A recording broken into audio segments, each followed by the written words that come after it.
Today we're going to be doing our very first installment of January 1973. Just the intro. This writer is very good. I like the way it started, perhaps because I can relate to it being in Colorado where we have aspen trees. But he starts with an analogy from aspen trees. Didn't have these in Florida, but they're quite beautiful, those of you who don't have them. And I'm going to read his little allegory in the beginning. Walk among a stand of quaking aspen trees on a sunny, breezy day, and you will experience a sublime, surpassing sensation. The trees are alive with activity, silvery leaves glinting, twisting, and trembling, whispering a soft melody, sounding like a voice of the beyond.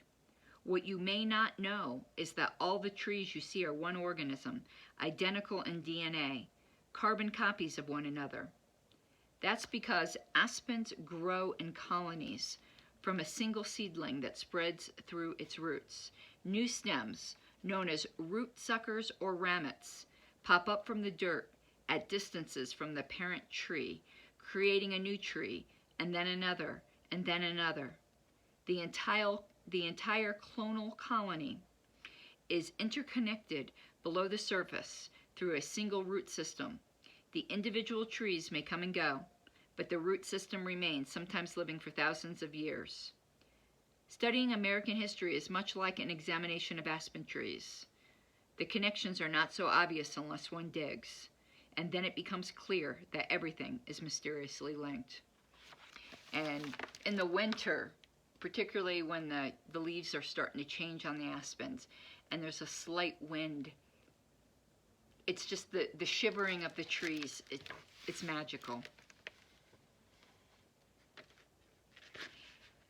And this intro deals a lot with the deep friendship between Theodore Roosevelt's oldest child, a daughter named Alice, and Nixon.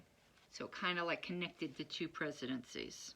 It says Nixon's obsession with leaks was fueled in part by the release of the Pentagon Papers.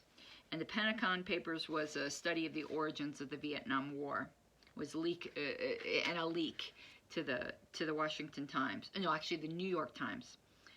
Became the spur for the creation of the White House Special Investigative Unit, known colloquially as the Plumbers, which would be populated by the likes of G. Gordon Liddy and Howard Hunt, who later became the masterminds of the Watergate burglary. One thing has a way of leading to another. It says, what was coming was January 1973, a portal in time. It would turn out to be a month that would shake the American political system to its foundation and change the fundamentals that underpin the idea of consensus government. And the events of that month, great happenings, would pile one on top of another with remarkable rapidity during the short span of 30 days or so. A war would end. A new political movement would get its start. And no, it's not talking about the LP, which was a year before. I think it doesn't say here, but I believe it's really talking about like the abortion rights and the feminism that came from that. But I could be wrong. I'm guessing what he means by a new political movement would get its start. A burglar's trial would undo a presidency. The Supreme Court would establish a woman's right to an abortion, and 2 ex-presidents would drop dead. Such things do not happen in the ordinary experience of humankind, or do they?